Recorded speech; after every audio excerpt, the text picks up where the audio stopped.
안녕하세요. 한편의 영화처럼 기억되는 수업 노무석입니다.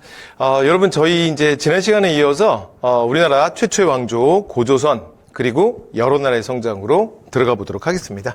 자, 일단 들어가기 전에 여러분 제가 그 지난 시간에도 말씀드렸는데 자, 이후에 자, 질문 생기면 저희 카페에 글 올려주시고요. 그 다음에 또 한국사에 필요한 내용들 그 다음에 뭐 여러 가지 한국사의 재미있는 이야기들, 자, 이런 것들 제가 제 유튜브 채널에 올려놨습니다. 자, 그리고 저희가 이제 그 아무래도 시간이 별로 없으니까 강의 시간에 다 말씀 못 드리고, 근데 대신에 여러분들이 좀 심각하게 보지 않고 그냥 왔다 갔다 하시다가 편하게 보시면 도움이 될 만한 내용들이 또 좀 있거든요. 근데 그 중에 제가 나중에 한 2개 정도는 또 추천을 드리도록 하겠습니다. 그래서 한 2개 정도는 왔다 갔다 하시다 좀 한번 봐주시면 좋을 것 같아요.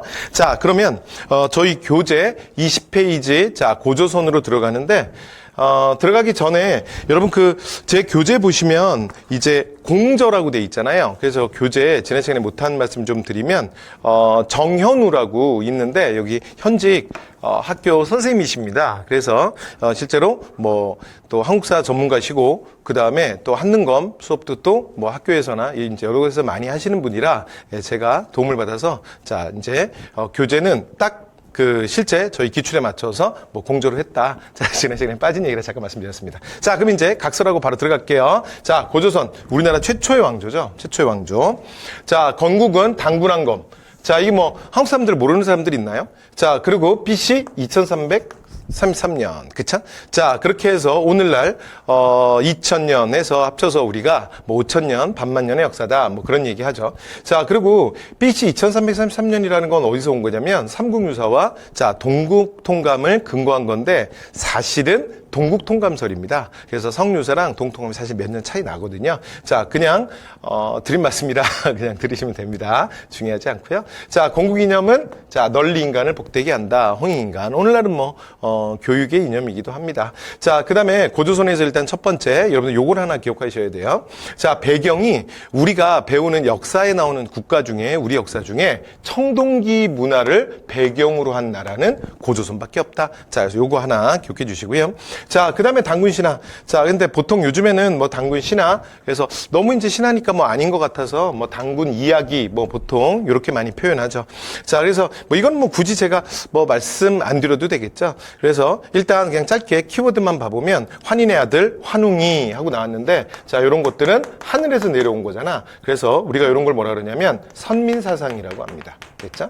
네, 그래서 이미 뭐 계급사회가 있었다 이런 것들을 보여주고요. 자, 그 다음에 자, 무리 3천을 거느리고 자, 태백산 신단수에 머물죠. 자, 그래서 이런 걸 통해서 원래 이 동네 사람이 아니라 그러니까 이주민 세력인가 보다. 그러니까 우리나라 최초 왕조 고조선은 이주민 세력과 그 다음에 원래 이 동네에 있었던 토착 세력. 그래서 토착 세력은 그 환웅이 이곳에 오고 나면 그 다음에 이제 곰과 범이 찾아오잖아. 그쵸? 그래서 곰부족? 왜 이렇게 발음이 어려워? 곰부족, 그 다음에 범부족. 자, 요런 것들은, 요런 그 부족들이, 그러니까, 이적에 원래 있었던 토착 세력이었던 걸로 봐요. 자, 그래서 그게 이제, 연합이 되는 거죠. 그쵸? 그래서 그 이야기가 어떻게 이제 이 비유와 상징으로 되어 있냐면, 그러니까 곰과 범이 어느 날 환웅을 찾아와. 그래서 이 뭐 한국 사람들 다 아는 얘기 아닌가요? 그래서 저희가 정령 사람이 되길 원합니다. 그랬더니 환웅이 뭐라 그래요? 그래? 그러면 알았다. 그리고서는 뿅 하고 해주는 건 아니고 뭐라 그래? 마늘과 쑥갓을 주고 너희들이 동굴에 들어가서 자, 100일간 햇빛을 보지 않으면 정령 사람이 되리라. 그런데 범은 못 참고 뛰쳐나가고 그리고 곰은 끝까지 버티잖아. 그래서 자, 곰이 웅녀가 되죠.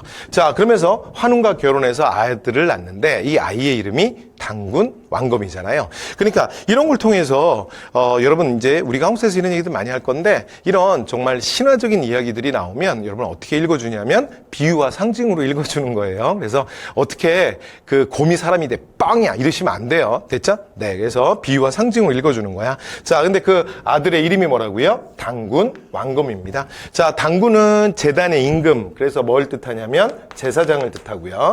그 다음에 왕검은 정치적 지배자를 뜻해요. 그래서 당군왕검이라는 건 기본적으로 이게 무슨 이제 구조를 가지고 있냐면 그러니까 이 지배자가 이 나라의 지배자가 제사장이자 동시에 정치적 최고 권력자였다. 그러니까 이런 걸 우리가 뭐라고 불러요? 이런 걸 재정 일치사회라고 하죠. 그래서 자, 이렇게 당군 신화를 통해서 자, 당군 그 조선의 기본적인 특징을 잠깐 말씀드렸습니다. 자, 이렇게 해서 자, 우리 사료 하나 봤고요. 자, 그러면 본문으로 들어가도록 하겠습니다. 자, 당군 조선의 자, 발전 그리고 변천인데 여러분 여기는 그 고조선은 사실은 역사는 시간의 과목이잖아요. 그래서 사실은 시간이 되게 중요하죠. 시간이 되게 중요한데 그래서 그 시간에서 원래 최초가 되게 중요한 거거든. 그래서 역사에서 원래 최초가 중요합니다. 그런데 우리나라 최초의 왕조 고조선은 실제 우리 시험에서 그렇게 뭐 엄청나게 자세하게 출제되진 않아요. 왜냐하면 이 기록과 관련해서 기록이 많이 부족한 것도 있고 학계에서 좀 논란이 있는 것들도 있습니다. 그래서 한능검에서는 그런 사항들은 좀 제외하고 시험에 내거든. 그래서 우리나라 최초의 왕조 고조선은 만약에 시험에 나온다 할지라도 여러분 그렇게 어렵지 않게 나옵니다. 그래서 국가의 주요 특징들만 조금 알아두시면 될 것 같고요. 그 다음에 여기서는 그 가장 핵심이 뭐냐면 우리가 고조선이 끝나고 나면 바로 국가의 형성 파트에서 우리가 뭘 배우게 되냐면 여러 나라의 성장, 그래서 부여, 고구려, 옥조동의 사만에 대한 이야기를 할 거거든요. 그래서 그 나라들이랑 여러분 구별하실 수 있으면 돼요. 자, 시작해 볼게요. 자, 첫 번째. 자, 첫 번째는 부왕과 준왕과 같은 세습왕들이 등장을 해요.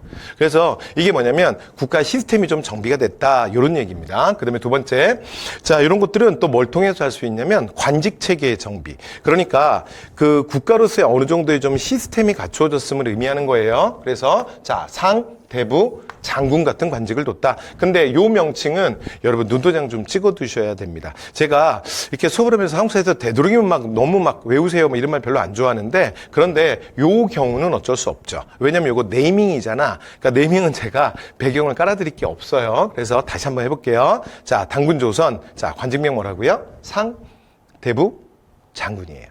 근데 여러분 여기서는 지금 하나 나왔죠? 근데 좀 있으면 우리가 부여회가도 나오고 고구려 이게 계속 나오거든요. 그러니까 한국사는 항상 무언가를 기억하고 나면 섞이는 게 문제야. 그래서 자 이제 처음 할 때부터 조금 구별해 주시죠. 당군조선 그럼 뭐라고요? 상, 대부, 장군. 자, 그리고 나면 자 당시에 중국이 춘추 전국 시대인데 자 춘추 전국 시대 전국 칠흥 중에 가장 강했던 나라 중에 하나가 연나라야. 그래서 연나라와의 갈등이 커져요.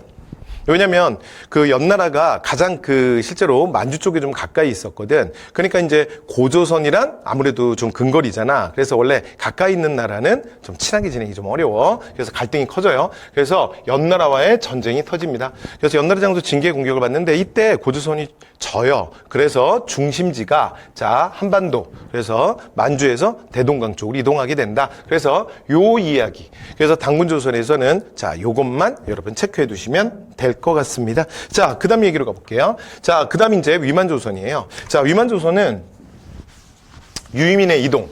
그래서 그 중국에서 춘추 전국 시대를 거치면서 굉장히 많은 전쟁들이 일어나는데 여러분 여기서 제가 하나만 좀 말씀을 드리면 우리 역사를 공부하는데 중국 역사를 한 번쯤 여러분들이 좀 간단하게라도 한번 정리해 두실 필요가 있어요. 그래서 저희 교재에 보면 제가 뒤에 중국사를 좀 정리해 놨거든요. 그래서 교재 29페이지입니다. 그래서 교재 29페이지를 보시면 중국사를 제가 좀 쭉 정리를 해놨어요.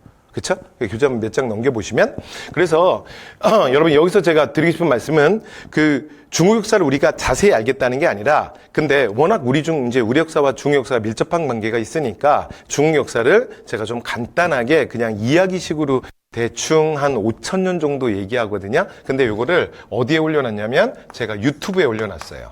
그래서 제 유튜브 채널에 오시면 그러니까 여러분들 제가 두 가지만 좀 봐달라고 하는 부분이 있는데 그 중에 하나입니다. 중국 역사. 됐죠? 자, 그래서 중국 역사를 한 대충 한 40분 뭐 정도 되는데 여러분 제대로 앉아서 공부하실 거 없고요. 그래서 여러분 왔다 갔다 하시다가 뭐 예를 들어 뭐 지하철이라든가 버스라든가 이런 데서 그냥 가볍게 그냥 유튜브로 한 번만 봐주시기 바랍니다.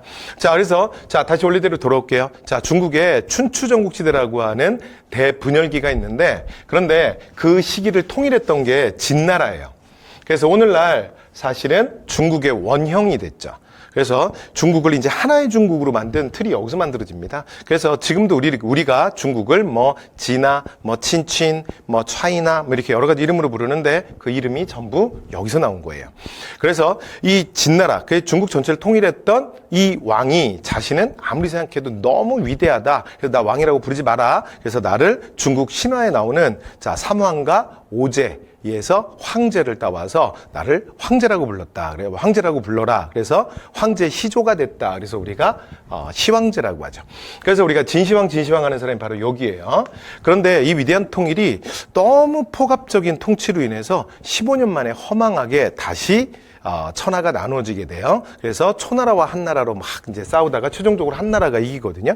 그러니까 그 진나라가 그러니까 이제 대분열이었던 그 통일을 그 완수하던 통일전쟁 거기에다가 또 전쟁이 끝난 줄 알았는데 다시 또 진나라가 망하고 이런 엄청난 전쟁 속에서 자 그쪽에 있는 상당수의 사람들이 자 동쪽으로 전쟁을 피해서 이동하게 돼요.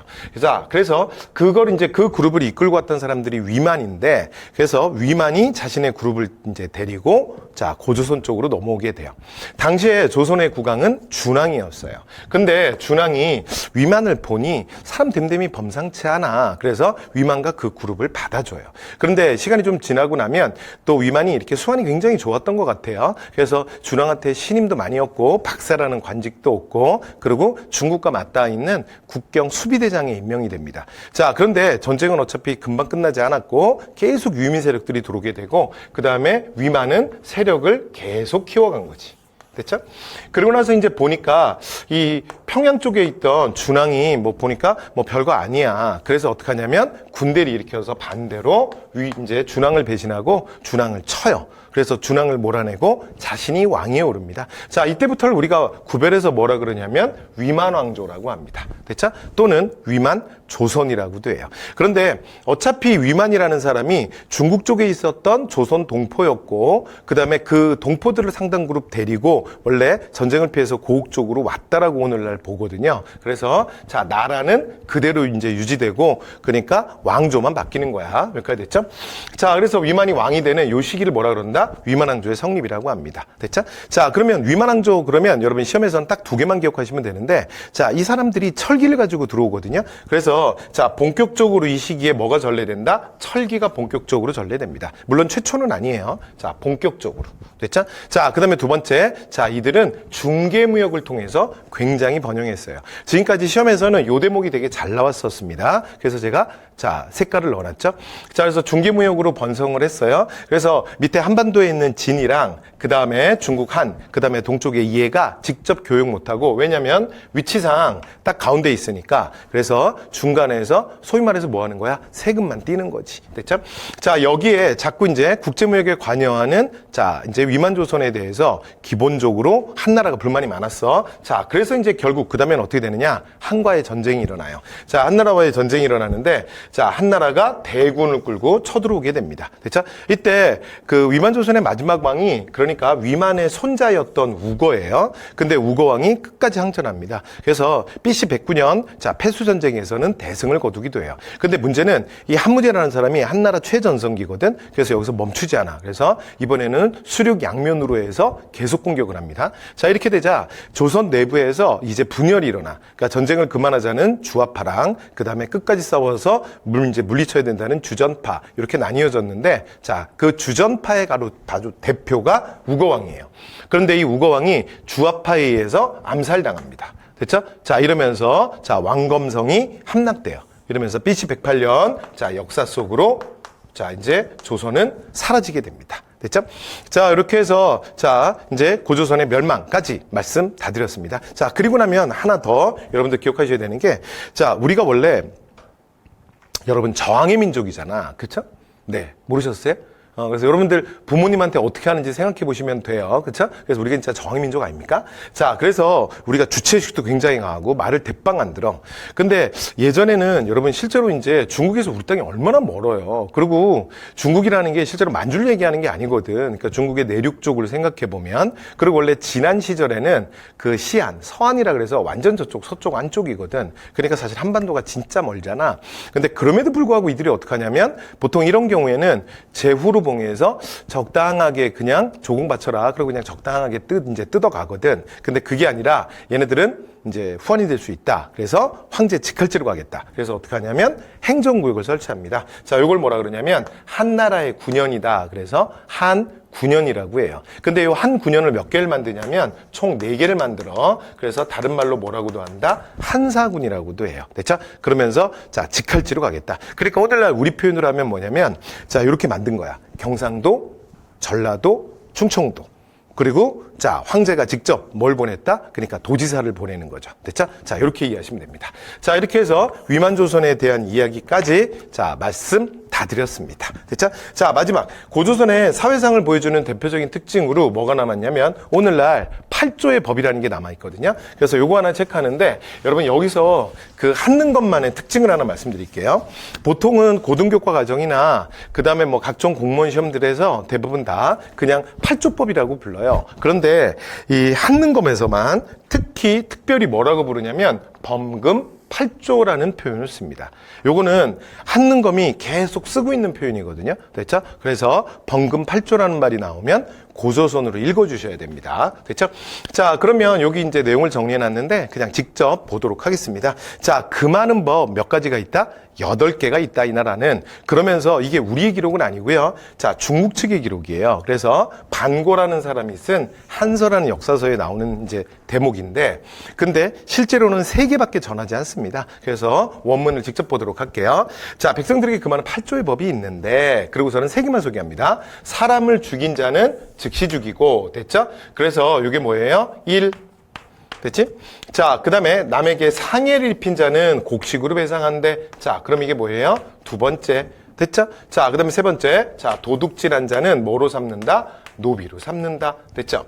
그래서 살인죄, 상해죄, 절도죄입니다. 됐죠? 이렇게 3개를 소개하고 그 다음에 나머지 항목은 소개를 하지 않았어요. 그래서 오늘날 우리가 그 나머지 5개가 사실 뭔지는 잘 모르죠. 자, 어쨌든 이렇게 오늘날 3개를 전합니다. 됐죠?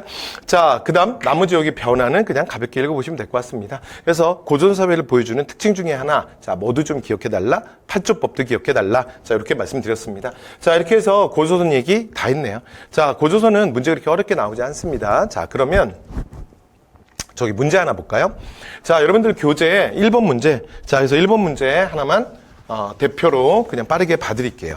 여러분, 여기 문제풀이 할 때 제가 하나 고민이 좀 있는데, 제가 이제 수업을 짧게 해야 여러분들이 이제 수강하실 때 부담이 없잖아.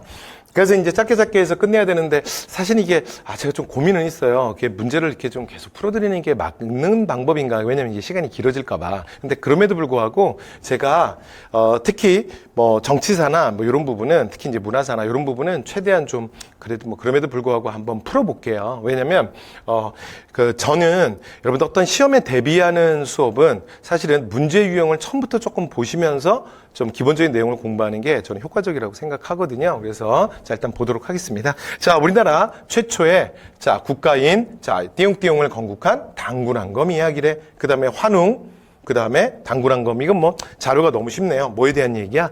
그래서 고조선에 대한 문제죠. 자, 문제 들어가 볼게요. 자, 무천이라는 제천행사 여러분 요거 아직 안 배웠지만 자, 무천은 동해입니다. 동해. 그래서 B. 자, 그다음에 소도는 사만이에요. 그래서 B. 자, 남의 물건 훔쳤을 때 12배의 이제 배상한다. 요거는 부여랑 고구려입니다. 자, 그 다음 상가, 대로, 패자 같은 관직이 있었던 건 고구려예요. 그래서 B 틀렸고요. 자, 전국 칠현 중에 하나인 연나라와 대립했다. 요거 아까 기억나세요? 자, 당군조선은 연나라와 그리고 위만조선은 중국 한나라와. 됐죠? 네. 그래서 자, 정답 몇 번이에요? 정답은 4번이네요. 5번이네요. 그쵸? 네. 이렇게 해서 정답 5번. 이렇게 제가 조금 전에 말씀드렸던 것처럼 고조선의 특징을 물어보는 문제는 주로 어떻게 나온다? 우리가 이제 곧 배우게 될 여러 나라의 성장, 그 나라들과 함께 정리하셔야 됩니다. 됐죠? 그래서 제가 함께 진행을 하도록 하겠습니다. 자, 그러면 방금 선지에서 봤던 이 여러 나라는 어떻게 구성되어 있냐? 자, 여러 나라의 성장으로 가보도록 하겠습니다. 자, 일단 여러 나라의 성장. 그래서 여러분 한 장 넘기셔서 자, 주제 4번째예요. 여러 나라 성장. 그래서 부여. 자, 위에서부터 고구려 옥조동의 사만. 자, 이렇게 해서 우리가 시작을 할 건데요. 여러분 날개단에 보면 제가 지도를 꺼내 놨죠. 여러분, 여러 나라의 성장이, 이 파트, 여러 나라의 성장이 고조선보다 훨씬 더 2배 이상 더 많이 출제되는 파트입니다. 그리고 여기는 문제 유형이 딱 정해져 있어요. 그러니까 부여, 고구려, 옥조동의 사만, 요 각각의 특징을 여러분들이 딱 정리해서, 그러니까 어떤 문제가 나오면 요 5개 중에 하나입니다. 됐죠? 그래서 그 5개 중에 하나를 골라내시면 되고요. 자, 그 다음. 자, 이제 몇 가지 특징을 말씀드리면, 지금부터 우리가 배우게 될 여러 나라, 그러니까 열국시대라고 하는데, 이 여러 나라는 실제로 요 선사 파트에서는 일단, 자, 단일 주제로는 출제율이 제일 높아요. 출제율이 제일 높고, 자, 그 다음, 여기는 우리가 아까 우리나라 최초의 왕조 고조선은 뭘 배경으로 등장했다 그랬어? 청동기를 배경으로 등장했다 그랬죠? 근데 여기는 철기를 배경으로 해서 등장한 나라입니다. 이렇게 첫 번째 특징이고요. 자, 그 다음에 두 번째, 자, 대부분이 연매왕국이에요.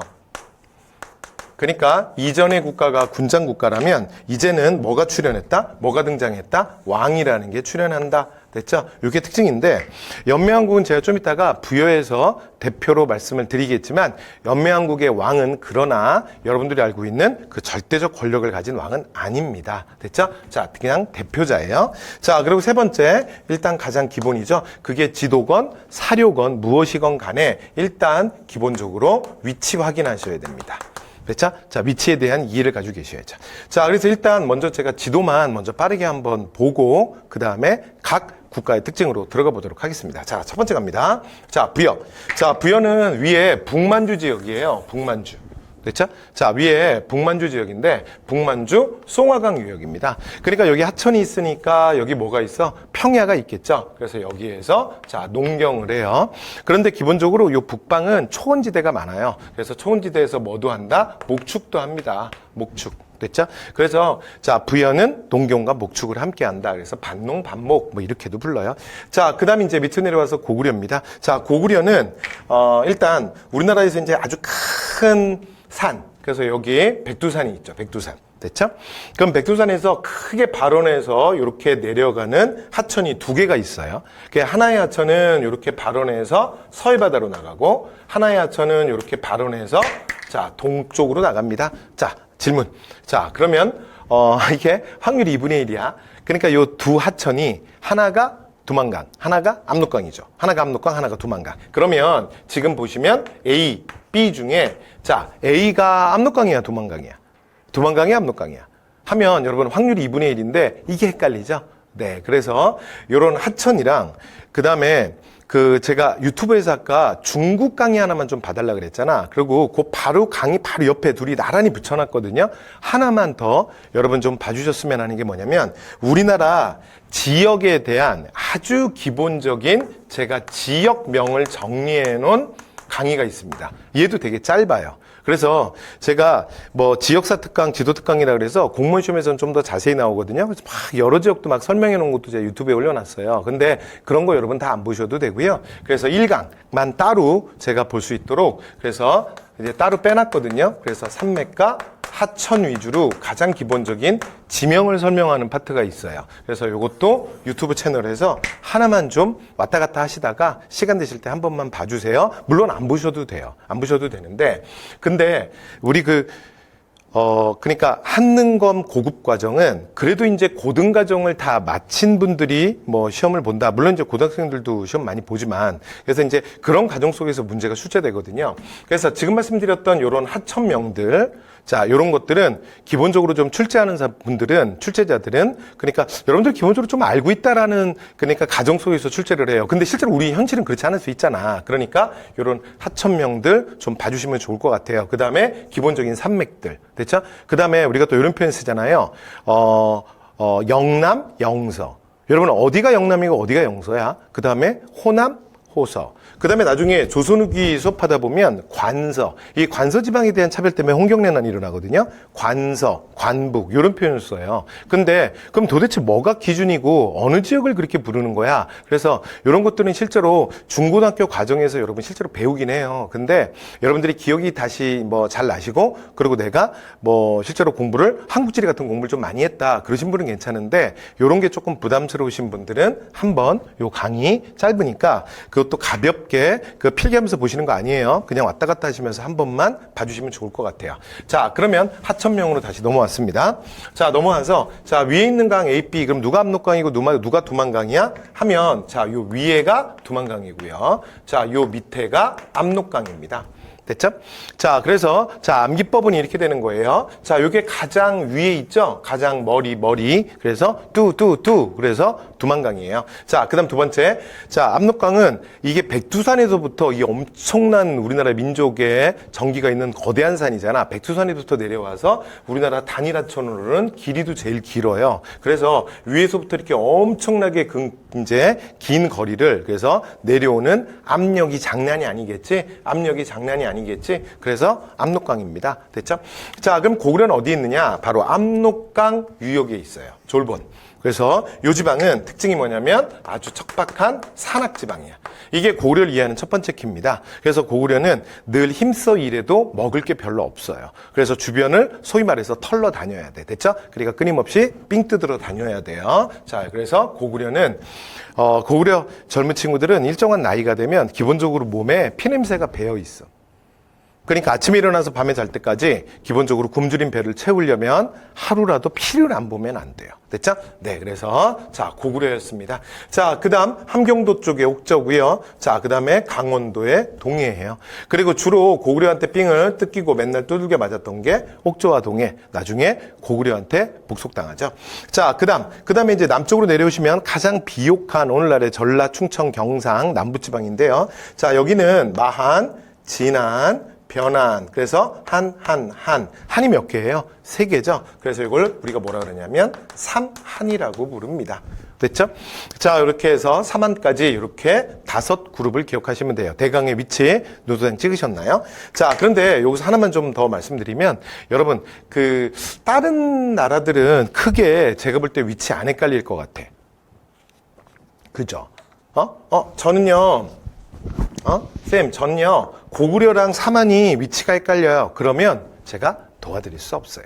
그러니까 대부분 안 헷갈리는데 가장 여기에 존재감 없는 둘이 문제야. 그래서 옥저와 동해는 위치가 헷갈릴 수 있죠. 그래서 얘만 한마디만 해볼게요.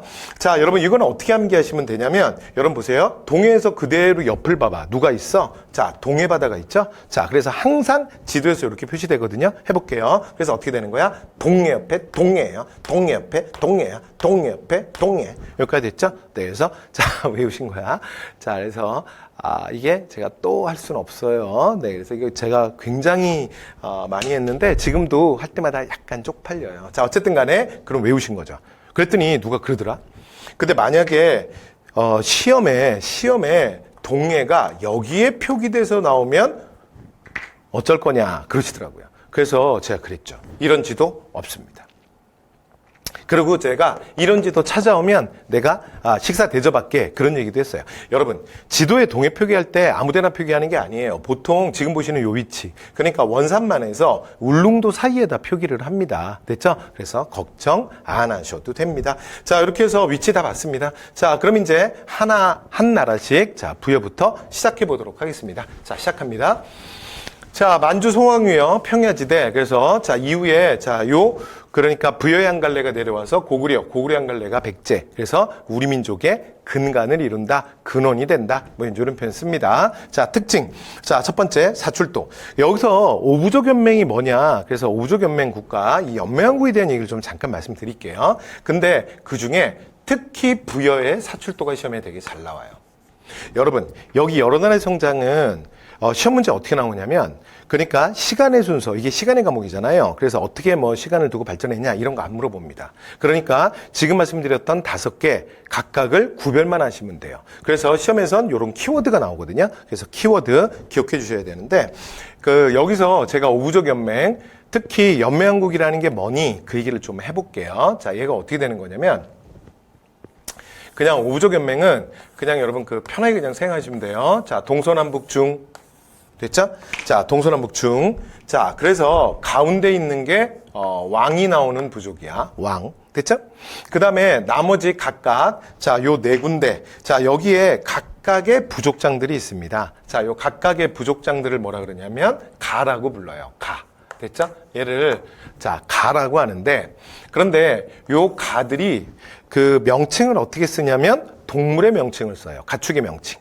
됐죠? 그러니까 요건 우리가 그러면 지난 시간에 배웠던 무슨 느낌이야? 아, 토템인가 보다. 그래서 마가, 우가, 저가, 구가예요. 됐죠? 그래서 이렇게 각각의 부족장들이 왕 말고 요 각각의 다 가들이 다 있어요. 됐죠? 자, 그래서 왕이 다스리는 여기가 중앙이죠. 왕이 다스리는 중앙이랑 요 네 군데 가들이 다스리는 여기를 뭐라 그러냐면 얘를 사출도라고 부릅니다. 됐죠? 그러면 이렇게 네 개의 권역이랑 그다음 조금 전에 제가 말씀드렸던 왕이 있었던 중앙이 있잖아요. 그럼 요 합하면 어떻게 되는 거야? 이게 오부족이 되는 거죠. 그렇죠? 자, 이렇게 해서 자, 이렇게 오부족 연맹인데, 그런데 여기에 있는 왕은 그 대표자에 불과합니다. 됐죠? 그래서 왕은 뭐라고요? 왕은 뭐가 아니야? 왕은 지배자가 아니야. 됐죠? 그래서 예를 들어 만약에 구가 요 부족 안에 어떤 일이 벌어지잖아? 그럼 아무리 왕이라 할지라도 개입할 수 없습니다. 그러니까 여러분 뭘 떠올리시면 되냐면, 여러분 학교 다니실 때 반장이 있잖아. 그렇죠? 학교 다닐 때 반장이 있었잖아요. 그리고 대학 다닐 때 과대 있지. 그러면 그걸 떠올리시면 돼요. 여러분들이 반장한테 지배받지는 않잖아. 그쵸? 네. 그래서 자, 그게 뭐다? 그냥 대표자에 불과해요. 여기까지 되셨죠? 그래서 이게 뭐다? 부여의 왕입니다. 여기까지 되시죠? 자, 이렇게 해서 연명구에 대한 특징 말씀드렸고, 특히 시험에 뭐가 나오면 잘 나온다? 사출도 되게 잘 나오니까 사출도가 보이면 누구에 대한 설명이다? 부여. 기억하셔야 되고요. 그 다음에 여기 가들이 그 왕이 관리를 거느리거든요. 여러분 그 교재에 필기체로 써 있죠. 그 위에 화살표로 해서. 그래서 왕이 거느리는 관리가 대사자, 사자입니다. 됐죠? 여러분 쓰실 거 없어요. 다 써있죠. 자, 그런데, 웃긴 게 뭐냐면, 근데 이 왕이 이제 왕 아래 대사자, 사자와 같은 관리를 거느렸잖아? 그런데 이 가들, 마가, 우가, 저가, 구가도 똑같이 대사자, 사자를 거느리고 있어요. 그럼 뭐야? 왕이랑 차이가 뭐야? 됐죠? 이게 연맹왕국이에요. 되죠? 자, 그 다음에 밑으로 내려와서, 자, 그 다음에 농경과 목축이 발달했다. 말씀드렸고요. 자, 그 다음 말, 족, 모피, 이 특산물입니다. 우리가 여러 나라 성장을 하면서 특산물을 딱 두 번 해요. 한 번이 동해고요. 한 번이 부여입니다. 자, 그런데 부여보다는 동해가 더 중요해요. 그래서 지금까지 시험에는 동해가 더 많이 나왔어. 그래서 말, 족, 모피, 요거는 그냥 눈도장 한번 찍고 가시죠. 자, 그 다음에 제천행사입니다. 여러분, 제천행사는 대빵 중요해요. 그러니까 제천행사는 원래 농경사회 유풍이에요.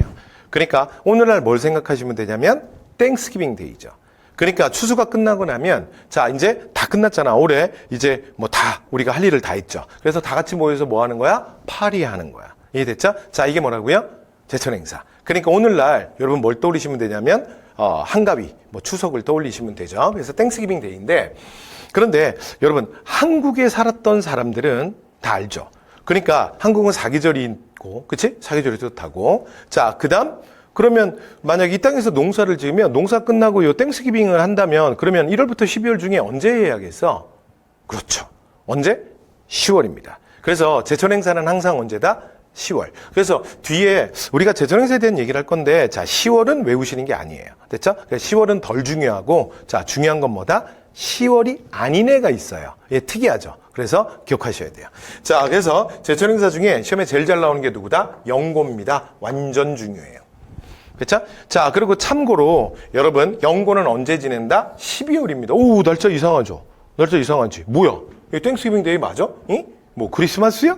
그래서 이게 왜 12월이냐면 얘는 완전히 농경사회 유풍이 아니라 수렵사회 전통, 수렵사회 흔적이 남아서 그래요. 됐죠? 자, 그래서 중요하니까, 자, 부여에서 영고는 시험에 되게 잘 나옵니다. 꼭 기억하셔야 돼요. 제천행사 전체 얘가 출제율 1위입니다. 됐죠? 기억하셔야 합니다. 외우기도 좋아요. 해볼게요. 자, 지금 우리 누구 하고 있어? 부여하고 있죠? 그래서 부여라서 영고예요. 부여라서 영고. 부여에서 영고예요. 됐죠? 네, 그래서 자, 이것도 자, 두 번은 못해요. 자, 이렇게 해서 부여 영고 외웠다. 자, 그 다음 장례풍습으로는 순장이 있었고요. 그 다음에 나머지 기타 풍습들인데 여기는 여러분 좀 공통점이 있어요. 자, 설명이 끝나고 나서 다시 얘기하는데, 첫 번째 절도죄 일책 12법입니다. 자, 이게 무슨 말이냐면 내가 예를 들어 어떤 사람의 가방을, 뭐 되게 좋은 가방을 누가 메고 있어. 근데 내가 우리 부인한테 저 좋은 가방을 주고 싶어. 그래서 내가 그 백을 만약에 훔치다가 걸리잖아요? 그래서 뭐 터널, 뭐 그런 백이 있다고 해봐. 뭐 노비똥, 고찌, 뭐 이런 백이 있다고 해봐. 근데 내가 그 백을 훔치다가 만약에 걸리잖아? 그러면 어떻게 하는 거야? 그 가방을 12개를 배상하는 거야. 12배. 됐죠? 그러니까 뭐라고요? 이게 절도죄인데 몇 배로 배상한다? 12배로 배상합니다. 그러면 여러분 생각해 보시면 제가 예를 들어 그 노비똥 가방을 예를 들어 우리 부인한테 사줄 능력이 됐다면 내가 훔쳤겠어요? 능력이 안 되니까 남의 물건에 손을 댔던 거잖아. 그때 내가 12배로 어떻게 배상해요? 그래서 어떻게 하냐면 내가 예를 들어 그 사람의 소유물이 되는 거야. 근데 예를 들어 이럴 수 있잖아. 그 사람이 야, 너 부담스러워. 뭐 그럴 수 있잖아요. 그럼 어떻게 하냐면 제 자식을 그 사람의 노비로 주는 거예요. 자, 이걸 뭐라 그런다? 절도죄, 일책 12법. 요거 시험에 잘 나옵니다. 자, 일책 12법 기억하셔야 되고요. 자, 일책 12법 말씀드렸고, 그 다음에 두 번째, 형사취수죄. 형사취수죄는 요거 좀 황당한데, 이게 유목민의 유풍이야. 그래서 만약에 형이랑 형수가 있잖아요. 가정을 이루어 살다가 만약 형이 죽죠. 그러면 형수가 제 부인이 되는 거예요. 그래서 형수랑 제가 같이 사는 거야. 이해됐죠? 야, 오늘날 우리 편으로 하면 이런 진짜 호러 X들이 있어. 그죠? 자, 그래서 뭐라고요? 형수를 제가 데리고 살아요. 됐죠? 제 부인이 되는 거야. 이걸 뭐라 그런다? 형사 취수죄라고 합니다. 여러분, 요런 유풍은 왜 생기냐면 이게 원래 흉노족의 풍속인데 우리나라에선 부여 고구려에만 있어요. 그래서 실제로 이 유목사회 전통을 갖고 있는 국가들은 워낙 이렇게 실제로 약탈을 좀 많이 하거든. 그러다 보면 젊은 친구들이 많이 죽어. 전쟁을 많이 하니까. 됐죠? 그러면 그 문제가 그 자식이랑 부인, 미망인이 남았잖아. 근데 그 과정에서 부인 쪽으로 재산이 막 이동하면서 부족한 재산이 이동하지 못하도록 이걸 막아버리는 거예요. 됐죠? 자, 그 다음에 우제전복, 소를 죽여서 특히 뭐 전쟁 같은 거 할 때 기룡을 점치는 거야. 가볍게 이렇게 보시면 되고요. 근데 이렇게 세 개는 특징이 있습니다. 그래서 이 고려란 나라가 부유족의 한 갈래가 내려가서 세운 나라잖아. 그래서 자, 요 특징은 어디도 똑같이 나타난다. 고구려에도 동일하게 나타납니다. 자, 이렇게 말씀드렸고요. 자, 그 다음에 이후에 나중에 5세기 말, 자, 문자왕 때 완전히 고구려에 흡수되면서 역사 속으로 사라지게 됩니다. 자, 두 번째 왕조 고구려로 갈게요. 자, 고구려입니다. 자, 압록강 졸본지방이다. 자, 저희가 아주 척박한 산악지방이다. 이렇게 말씀드렸죠. 자, 여기도 그 부족장들을 뭐라 그러냐면 가라고 합니다. 근데 여기 가는 조금 다르게 불러요. 그래서 상가나 고추가 이렇게 여기는 대가라고 불러요. 자, 특징은 뭐다? 동물의 이름을 쓰지 않습니다. 아까 부여는 뭐였어요? 마가, 우가, 저가, 구가. 그래서 동물의 명칭을 사용했잖아. 그쵸? 그리고 요거보다 뭐 세력이 좀 작은 자는 뭐 패자, 뭐 이런 식으로도 불리었습니다. 자, 그 다음에 이런 가들이 여러분 연매왕국은 아까 부여에서 한번 설명했죠. 고구려도 거의 똑같아요. 그래서 여기도 왕이 관리를 거느리거든요. 그럼 그 관리들을 뭐라 그러냐? 사자, 조이, 선인이라고 합니다. 됐죠? 자, 그런데 이 왕이 거느리는 사자, 조이, 선인을 자, 고구려의 가들, 상가나 고추가와 같은 대가들도 자기들도 거느려. 부여랑 비슷하네. 그죠? 오케이. 자, 그 다음, 이 가들이 국가의 중대사가 생기면 모두 모입니다. 그래서 여러분, 요 가자가 뭐냐면, 제자가 뭐냐면, 모두 제자예요. 그러니까 이름 끝에 가짜 붙은 사람은 다 모여라. 그래서 소위 말해서 올가회의야. 이해됐죠? 자, 그래서 국가의 중대사를 결정합니다. 자, 그 다음에 앞에서 말씀드린 약탈경제다. 이런 말씀 드렸고요. 그래서 집집마다 부경이라는 그 삥 뜯어온 거를 짱 박아 놓는 조그만한 창고도 있었어요. 자, 그 다음에 이제 제천행사 가볼게요. 여러분, 각국의 제천행사 나올 때마다 이게 네이밍이잖아. 그래서 어쩔 수 없어. 그래서 이거는 이름을 좀 기억해 주세요. 자, 갑니다. 자, 그래서 고구려는, 자, 제천행사가 뭐다? 동맹이에요. 10월의 동맹. 자, 10월은 기억하시는 게 아니야. 자, 뭐라고요? 동맹. 자, 그래서 요거 암기법은 이렇게 되는 거야. 여러분, 팀플 해보셨어요? 팀플?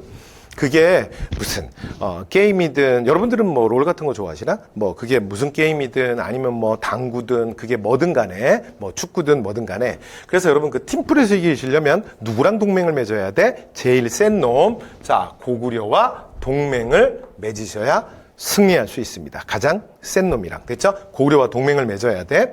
그래서 10월에 동맹을 국동대열이라는 곳에서 지냈대요. 자, 그 다음 풍습으로 갑니다. 자, 풍습은요, 형사취수제 말씀드렸죠? 이 부여와 똑같아요. 자, 그 다음 서옥제. 자, 서옥제가 이제 중요한데, 고구려에서는 그 시험에 요 서옥제가 되게 잘 나와요. 이게 어디에도 없는 이들만의 좀 독특한 풍俗이거든. 그러니까 서옥제 중요합니다. 자, 서옥제는 혼인하기로 이제 약속을 하잖아요. 자, 그럼 어떻게 되냐면 남자가 여자네 집으로 들어가요. 그래서 여자네 집에 들어가서 여자네 집에 일정한 동안 여자 집 일을 도와줘요. 됐죠? 그래서 이 서옥이란 말이 어떻게 나온 거냐면 이 원사료 상투 위소동의 전에 보면 이렇게 나와요. 여자네 집 대옥이 있거든요. 그러면 대옥 뒤에다가 결혼을 이제 약속하고 나면 조그만한 소옥을 줘요. 됐죠? 근데 이 소옥을 그러니까 뭐라고 부르냐면 얘를 서옥이라고 불러요. 그래서 이 제도의 이름이 뭐냐면 서옥제예요.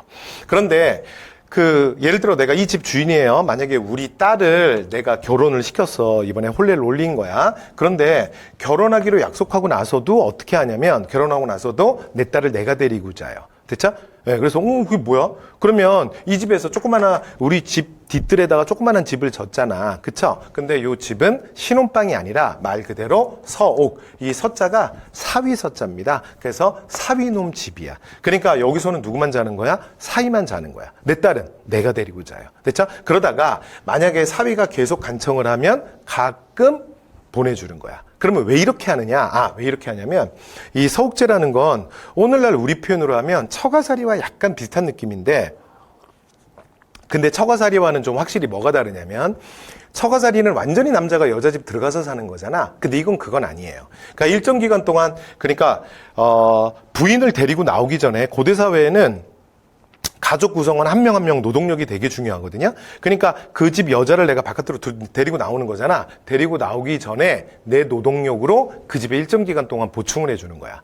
그래서 우리 둘 사이에 내 부인과 그다음에 이 사위 사이에 그 아이들이 몇 명 태어나고 그들이 장성해서 혼자 뛰어다닐 정도가 되잖아. 그러면 가족을 데리고 독립할 수 있습니다. 됐죠? 이걸 뭐라 그런다? 서옥제라고 해요. 자, 다시 한번 정리하면 서옥제는 이렇게 되는 거지. 그러니까 내 부인을 데리고 나오기 전에 여자네 집에 남자가 어떻게 한다? 일정 기간 동안 노동력으로 채워주는 거예요. 됐죠? 그러니까 몸빵을 하고 내 부인을 데리고 나올 수 있다. 이게 뭐라고요? 서옥제입니다. 그 다음에 형벌로는 이거 조금 전에 했네요. 자, 부여랑 똑같죠? 일책 12법. 됐죠? 자, 이렇게 해서 고구려의 가장 중요한 풍속 말씀 다 드렸습니다. 자, 이제 옥저와 동해 갈게요. 자, 옥저는 함경도예요. 동해는 강원도. 아까 위치 기억나시죠? 자, 일단 옥저는 이 동네는 여기는 특이하게 왕이 없습니다. 됐죠? 그래서 여기는 연맹왕국이 아니라 뭐다? 군장국가예요. 그래서 대부분 연맹왕국이지만 군장국가들이 있다 그랬죠? 자, 왜 그러면 왕이 없냐? 왜 없냐면 고구려 때문이야. 왜냐면 이게 여기가 고구려의 밥이잖아. 그러니까 만약에 대표자를 뽑으면 대표자를 중심으로 이들이 모여서 저항할 수 있죠? 그래서 고구려가 가만 놔두질 않아. 그래서 어떻게 하냐면 뽑을 수 없어. 그러면 뭐만 존재하냐? 읍군과 삼노라는 그냥 군장, 족장만 존재합니다. 됐죠? 자, 그래서 읍군 삼노가 보이면 이제 옥저 아니면 동해예요. 근데 옥저 동해 공통부입니다, 이건. 자, 그다음 여기는 해산물도 풍부했고요. 고구려에 맨날 삥 뜯기고 그랬대요. 그다음에 여기 이제 혼인 풍습에 특이한 게 있는데 여러분 요거 기억하셔야 돼요. 민며느리제.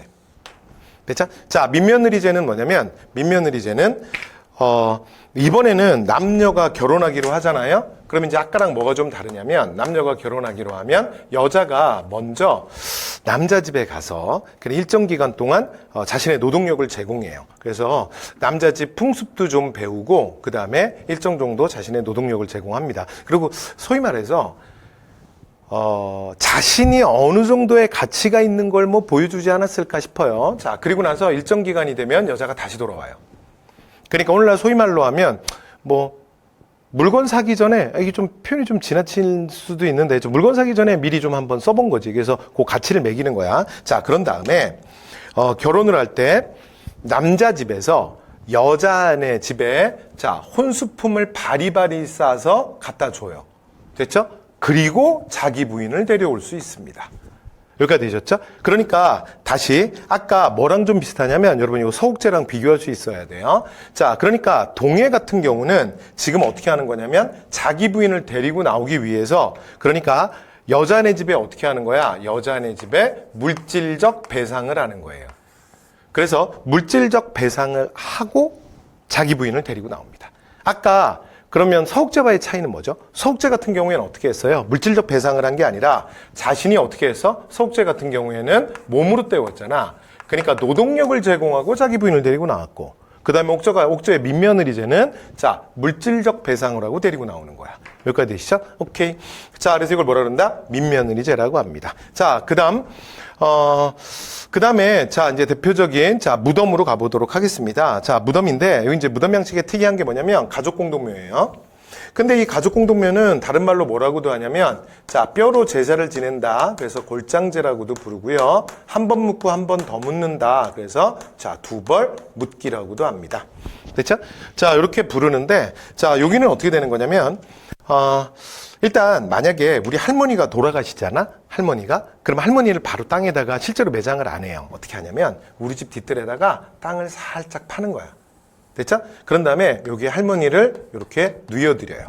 됐죠? 자, 그리고 나면 요 위에 흙으로 그냥 살짝 덮어서 형체만 안 보이게 덮어놔요. 그래서 이렇게 해서 한 어느 정도를 놔두냐면 한 1년에서 2년 정도 놔둡니다. 그래서 1년에서 2년, 뭐라고요? 1년에서 2년? 그러면 어떻게 되겠어요? 응?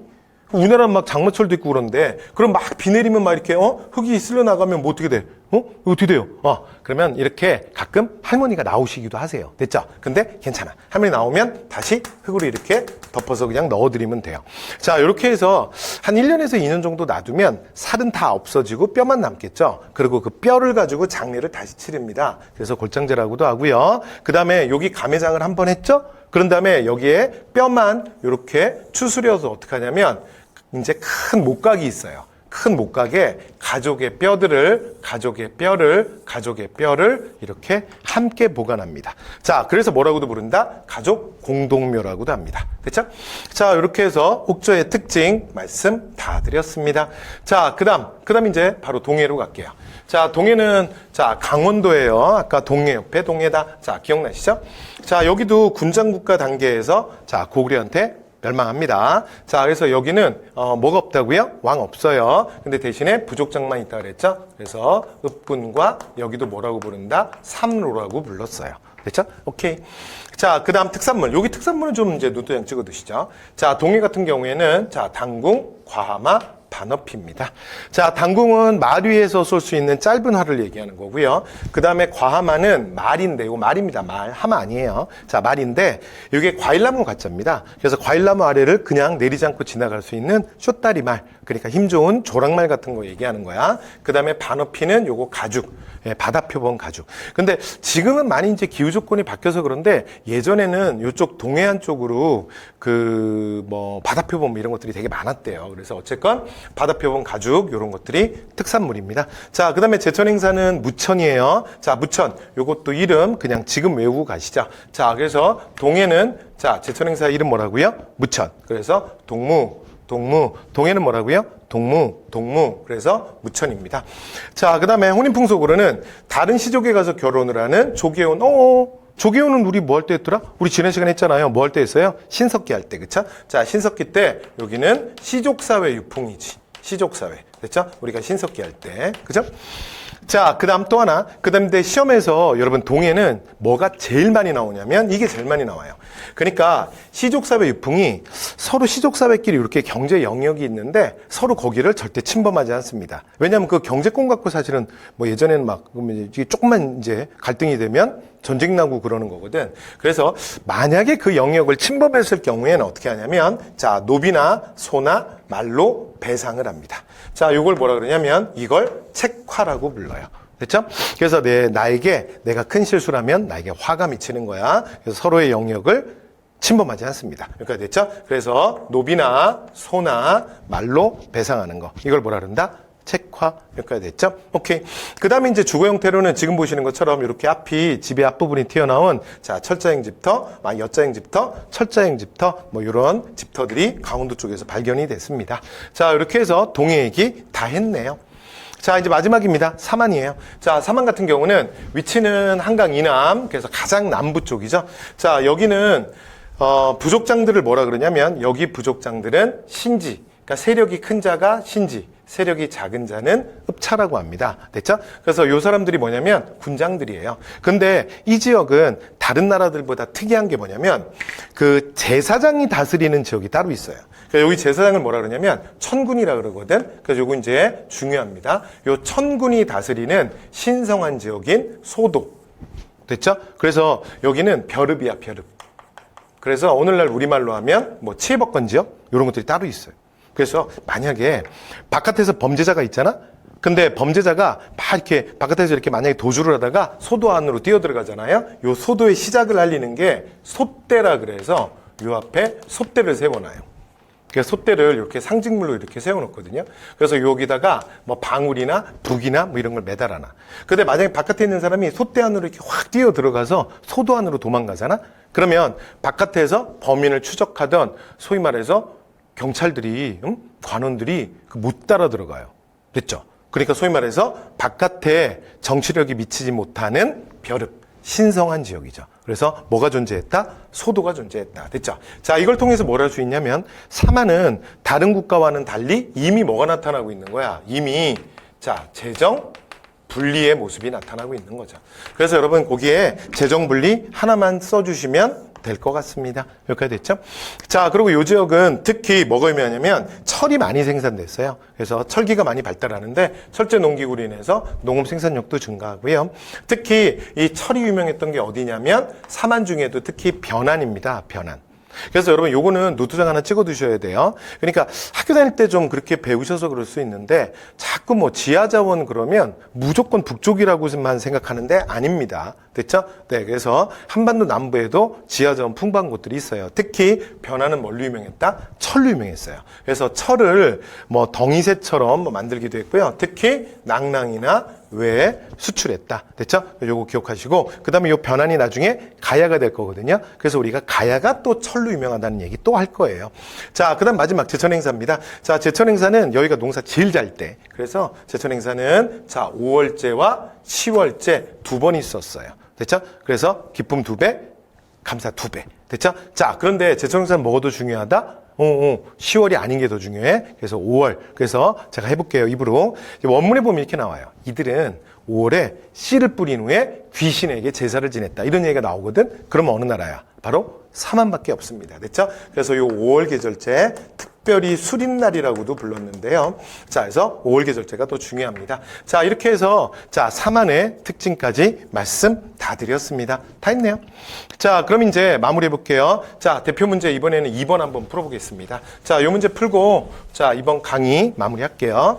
자, 여자 나이가 10살이 되기 전에 혼인을 약속하고 신랑 집에 맞이해서 장성할 때까지 길러. 그리고 나면 여자가 남자 집으로 돌아와. 그러면 여자네 집에서 돈을 요구해. 그러면 끝났다.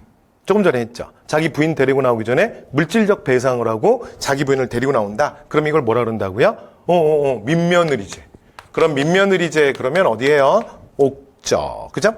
자, 음마다 우물이가 있는데 세력이 강성하면 신지, 그리고 다음은 읍차라 했대요. 자, 그 다음에 철이 많이 생산됐대. 끝났네. 자, 그럼 어디야? 사만. 됐죠? 자, 그래서 변환. 근데 이렇게 변환이 나오면 그냥 사만으로 문제를 푸시는 거예요. 됐죠? 그래서 지금 여기는 어디다? 사만.